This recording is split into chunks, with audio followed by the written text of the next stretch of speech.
the previous segment, we saw that the agricultural revolution was a very gradual affair, and that what happened was that a collection of attempts to improve life resulted in more difficult living conditions for most humans. Why did people make such a fateful miscalculation? Well, they did it for the same reason that people throughout history miscalculated on many other occasions.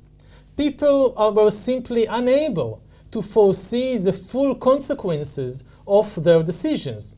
Whenever they decided to do a bit of extra work, say for example to carry water in buckets from the river or from the well and to water the wheat fields, people thought, yes, we will have to work a little harder, but in exchange the harvest will be much more bountiful, and we won't have to worry anymore about drought and lean years. And our children will never go to sleep hungry as we went when we were children. Life will be great. And this made sense. The basic plan was, if you worked harder, you would have a much better life for yourself and for your children. This was the plan. Now, the first part of the plan went smoothly. People indeed worked harder. Say, for example, they started spending many hours carrying water from the river to the field. But unforeseen factors wrecked the second part of the plan, the part about having a better life.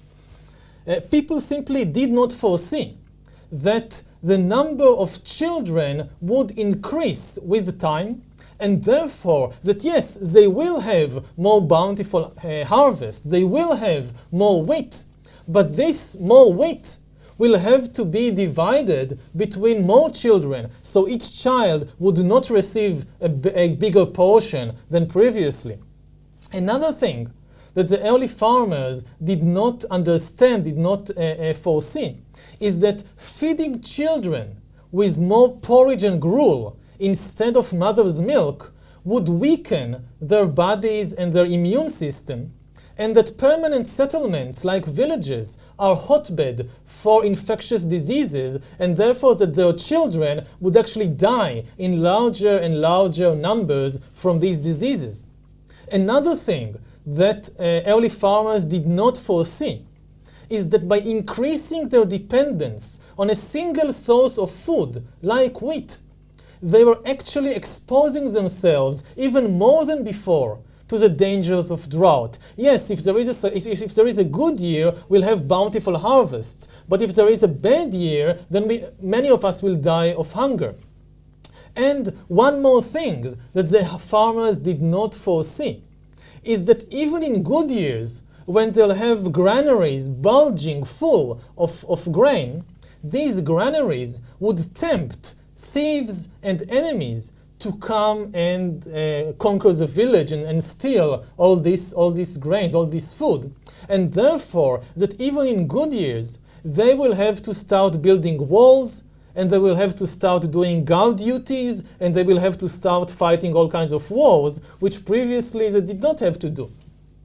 So all these unforeseen factors ruined the initial plan of working harder in exchange for a better life.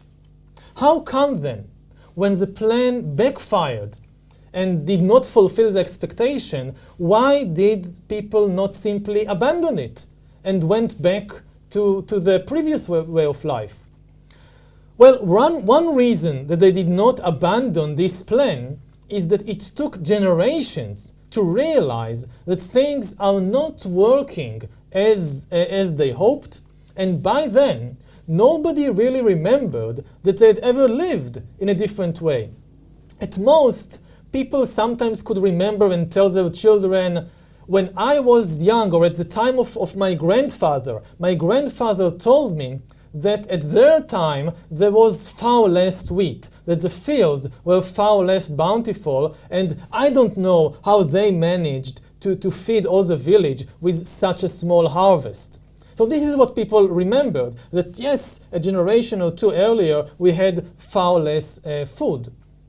Another reason why people did not go back is that population kept growing and growing all the time, and therefore, even if they wanted to go back to the way that they lived in the time of their grandparents, there are too many people around already living in order to do so. At the time of their grandparents, maybe there were just 100 people in the village, and now there are 150. So which 50 individuals would be willing to die from starvation so that the village as a whole could go back to living as in previous generations without watering the wheat fields? Nobody was willing to volunteer for this. So they kept watering the wheat fields and feeding all these extra people. This is how the pursuit of an easier life, the desire to have a better and easier life, actually trapped humankind in harder living conditions. And this is not the last time it happened. It happened throughout history again and again, and it happens even to us today. There are many people who can experience in a small way what happened to humanity in the agricultural revolution in their own lives. For example, many college students, they won't say there is some college students whose dream is to be a musician. But he says you can't really get a lot of money by being a musician and support yourself. So I will go instead and study economics or computers or something that I don't really like, and I'll work very hard in computers. I'll have a startup and work very hard in computers for 5 years or 8 years and make loads of money.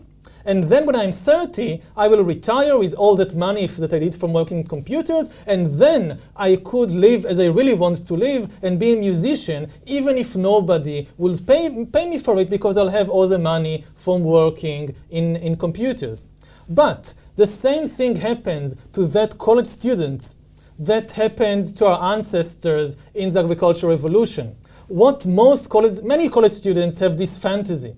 And what they don't realize is that there are many unforeseen factors that in 99% of the cases will wreck their plans. Because yes, by the time you'll be 30, you'll have a lot of money from working in computers, but you will also have a lot of new obligations and habits which at present you don't think about. Maybe you'll have a spouse and children that you have to support, and you have to see them through kindergarten and school and university. And you took a mortgage to buy a house, and you have 2 cars, and you are used to all kinds of expensive habits, like going abroad for vacations and so forth and so on. So yes, you have much more money when you're 30 than what you had when you were 20.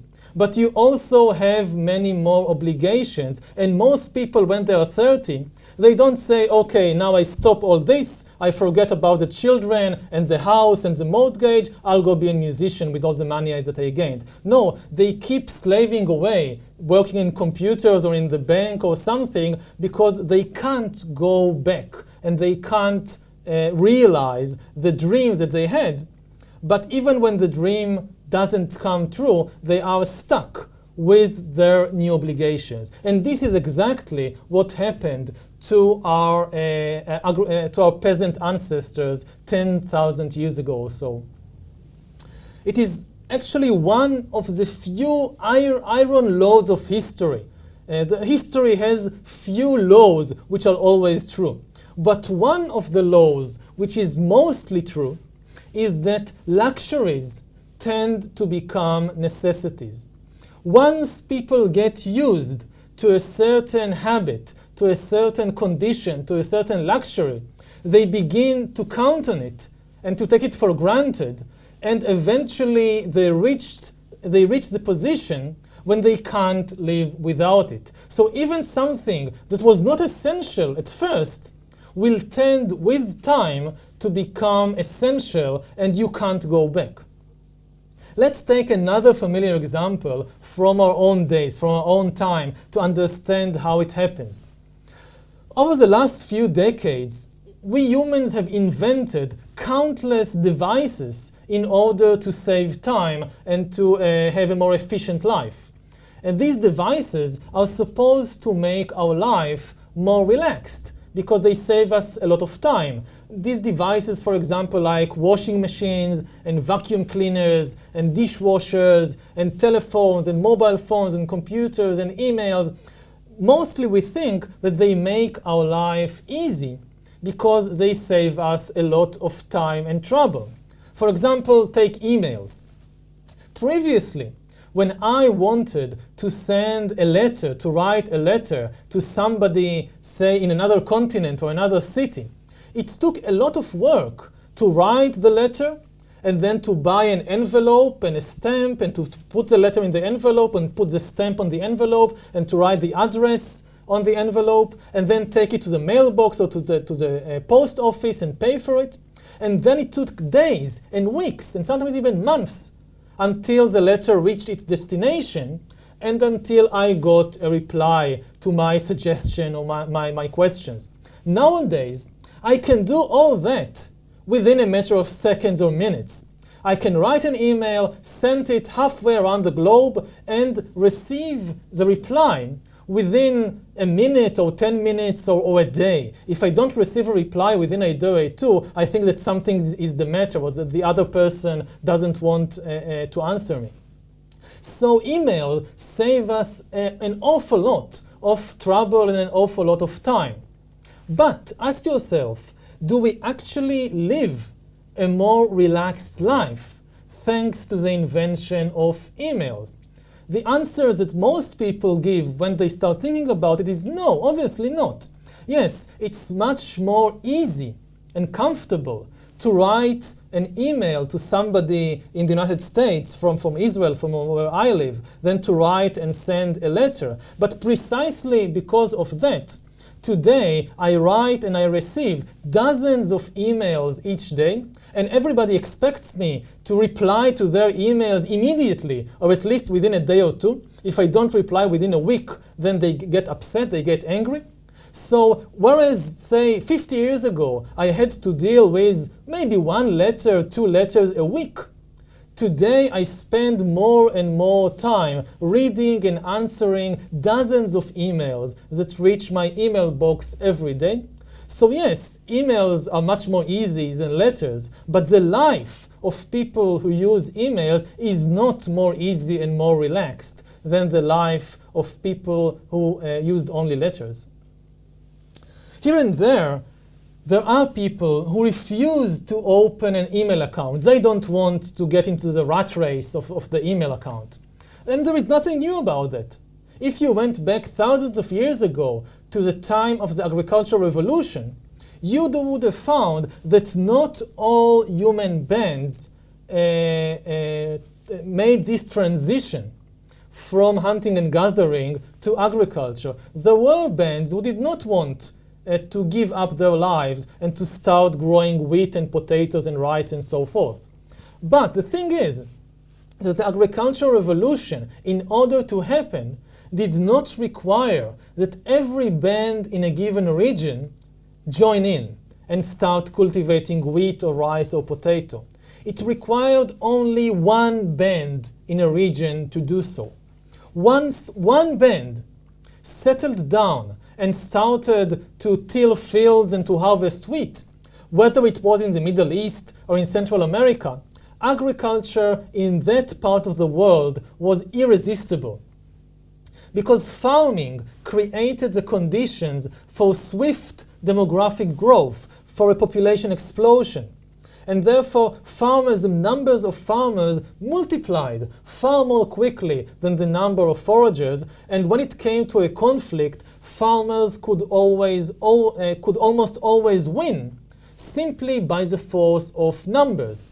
So foragers, they could either run away to a different place and abandon their territory to become wheat fields and rice fields, or the hunter-gatherers could choose to become farmers themselves in order to compete with their enemies. Either way, the old way of life, of hunting and gathering, was doomed. You either ran away or you changed yourself, but you could not go on living as hunters, as hunter-gatherers. We see then that the story of the agricultural revolution, the story of this luxury trap, the attempt to improve life that ends up making life more difficult, it carries with it a very important lesson for humanity. Humanity's search for an easier life releases immense forces of change that transform the world in ways that nobody envisioned or wanted. In the case of the agricultural revolution, nobody really envisioned or wanted the agricultural revolution. It happened because it was a series of trivial decisions aimed mostly just to fill a few stomachs with a little more food and to gain a little security. But these decisions taken together resulted in our ancestors changing completely their way of life, and foragers becoming peasants who spend their days carrying water buckets from the river to the field under a scorching sun. Such things happened again and again in history. History is full of a train of trivial decisions that lead to big and unforeseen results, and history is full of far more idiotic miscalculations than those that the first farmers did. There is, however, an alternative explanation to the agricultural revolution. The story of the agricultural revolution thus carries with it a very important message or lesson to humankind. Humans are all the time looking for ways to make their lives a bit easier. But sometimes, as happened with the agricultural revolution, this attempt to make life easier releases immense forces of change that completely transform the world and result, among other things, in making the lives of humans actually harder and not easier than before. And another important message is that it is extremely difficult to foresee all the results of our actions and all the factors which, in order to make really good decisions, we need to take into account. It's very difficult to foresee the future, especially when you are doing something that transforms the economy and society and the way that people lived. The agricultural revolution was not planned by anybody. It was not envisioned by anybody. It just was the accidental result of a series of very, very small and trivial decisions that accumulated together to transform the world. So this is one explanation for the agricultural revolution, for how it happened, that people agreed to change their lives in ways that actually made life harder. There is, however, an alternative explanation to the way that the agricultural revolution happened. The alternative explanation suggests that what brought about the agricultural revolution was not the search for an easier and more comfortable life. Rather, it was the attempt to fulfill some kind of cultural or religious aspiration.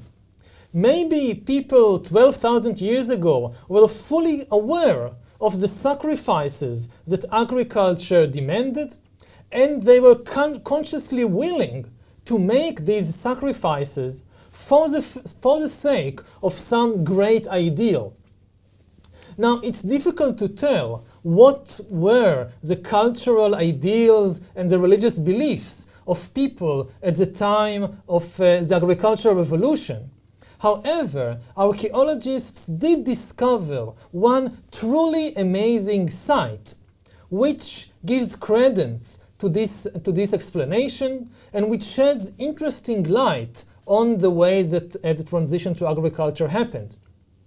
In the year 1995, about 20 years ago, archaeologists began to excavate a site in southeastern Turkey, which is called Göbekli Tepe. In the lowest, the oldest stratum of the site, they discovered no signs for a settlement like houses or daily activities, but they did discover monumental structures with huge pillars decorated with spectacular engravings. You can see here before you a picture of the remains of one of these monumental structures from Göbekli Tepe. This is just one.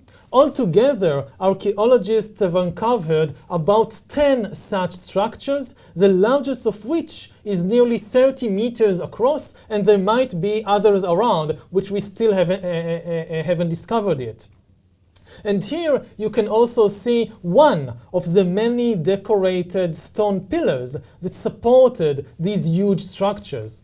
Each of these stone pillars weighed about up to 7 tons and reached a height of up to 5 meters.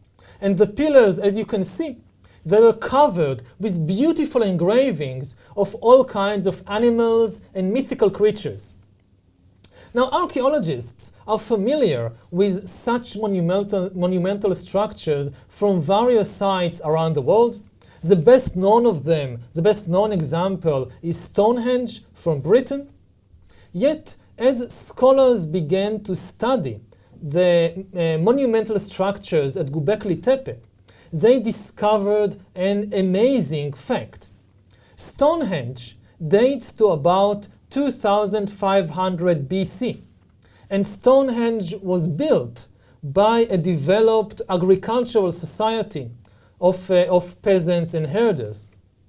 In contrast, the structures at Göbekli Tepe are dated to about 9500 BC, 7,000 years before Stonehenge, and all the available evidence indicates that the people who built the structures at Göbekli Tepe were not farmers, they were hunter-gatherers. Now, the archaeological community at first found it very hard to credit these findings. But they did one test after another, and all the tests confirmed the early date of the structures and the pre-agricultural nature of the people who build these structures. So it seems that the capabilities of ancient foragers and the complexity of their societies and cultures were much more impressive than what scholars previously suspected. Now, why should a foraging society build such amazing structures? They did not have a utilitarian purpose. These structures, they were not traps for animals, and they were not places to shelter people from rain or to hide from lions. In all likelihood, these structures had some cultural or religious purpose that archaeologists simply don't know what it was. They have a hard time to understand it because we don't have enough evidence.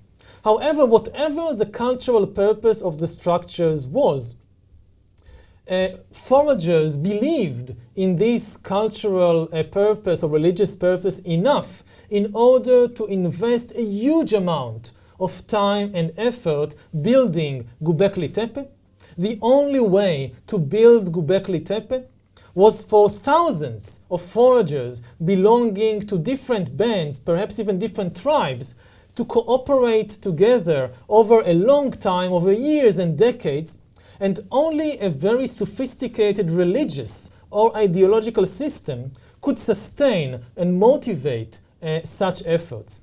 So this is one amazing thing about Göbekli Tepe, that it hints at the fact that hunter-gatherers had some religion or ideology that prompted them to invest all this effort. However, Göbekli Tepe had an even more sensational secret hidden in its depth, and this involved agriculture, the transition to agriculture. For many years, geneticists who study the DNA of domesticated wheat wanted to know where and when wheat was domesticated for the first time, and recent discoveries comparing domesticated wheat to all kinds of wild wheat, recent studies indicate that at least one variant of domesticated wheat was domesticated for the first time in the Karachadag Hills, which is an area in southeastern Turkey about 30 kilometers away from Göbekli Tepe. Now, this cannot be a mere coincidence. It is very likely that the cultural center at Göbekli Tepe was somehow closely connected to the initial domestication of wheat by humankind and the initial domestication of humankind by wheat. One leading theory, the leading theory actually, argues that in order to feed the people who built and then used the monumental structures at Göbekli Tepe, humans needed particularly large quantities of food.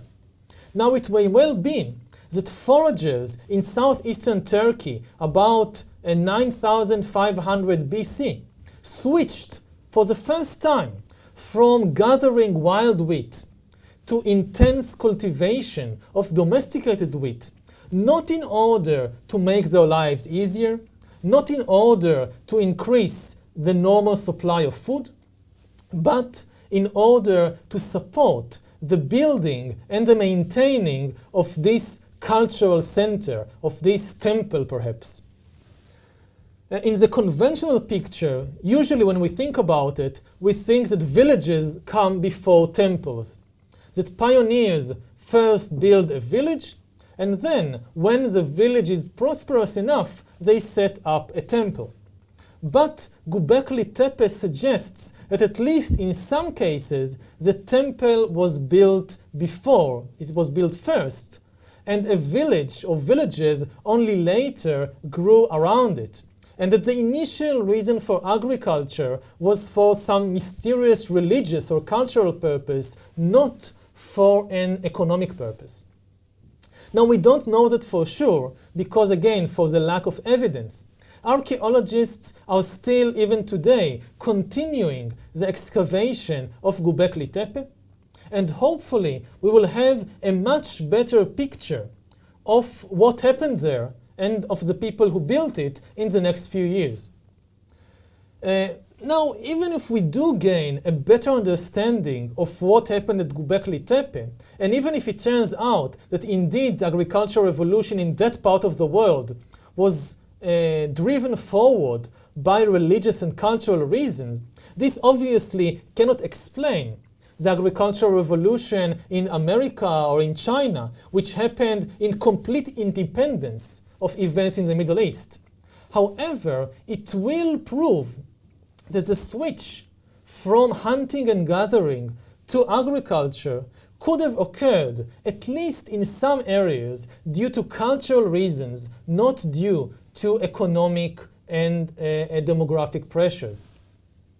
There is, however, in all this discussion of the agricultural revolution and the reasons for it, there is an important piece of the puzzle which so far we have not touched and we have not discussed. And without this piece, it's not really possible to understand the revolution. So far, we've discussed the agricultural revolution as a deal between humans and plants, like wheat and rice. However, there was a third party involved in this deal of agriculture, and this third party, in addition to humans and plants, are the animals. In the next segment, we will see what was the role of animals, such as cows and pigs and horses and chickens, in the agricultural revolution.